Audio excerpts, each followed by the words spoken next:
শস্য শ্যামলা সুফলা নদীমাতৃক দেশ বাংলাদেশ।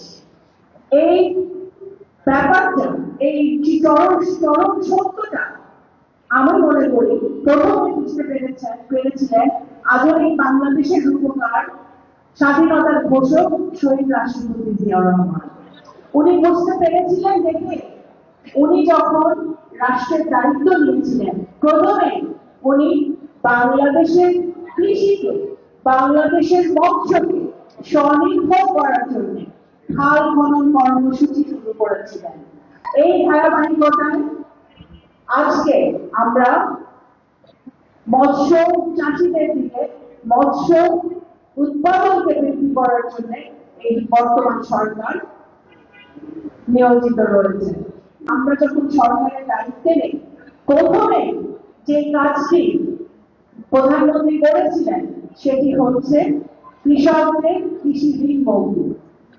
এবং উনি বুঝতে পেরেছিলেন যে আমাদের দেশের অর্থনীতির চাকা ঘোরে আমাদের কৃষকদের কারণে, আমাদের মৎস্যজীবীদের কারণে, যারা প্রতিদিন সকাল থেকে রাত পর্যন্ত মাথার ঘাম পায়ে ফেলে, কৃষক শুধু নয়, আমাদের কৃষক ভাইরা শুধু নয়, কিষানি বোনরা, তারাও কিন্তু মাঠে কাজ করে। যে অবশ্যই আমাদের অনেক সুযোগ আছে, যে সুযোগের সদ্ব্যবহার গত 17-18 বছরে আমরা করতে পারি না। এই কারণ সরকারের কোন সঠিক, গত যে ফ্যাসিবাদী সরকার ছিল সেই সরকারের কোন সঠিক পলিসি ছিল না। যে পলিসি না থাকার কারণে আমাদের মৎস্যজীবীরা, কৃষকরা তারা ভালো উৎপাদনও করতে পারে না, ভালো থাকতে পারে না। আমি আজকে এতটুকু বলতে চাই, যারা আপনারা মৎস্য চাষ করছেন বা এটাকে একটা জীবিকা হিসেবে আপনারা নিয়েছেন, এই জীবিকা যেন আপনারা ভালোভাবে নির্বাহ করতে পারেন এবং মৎস্য ব্যবসায়ীরা যেন ভালোভাবে এই ব্যবসাটা করতে পারে, সেই জন্য অবশ্যই আমরা আমাদের মৎস্য চাষী এবং মৎস্য ব্যবসায়ীদের পাশে দাঁড়াতে হবে।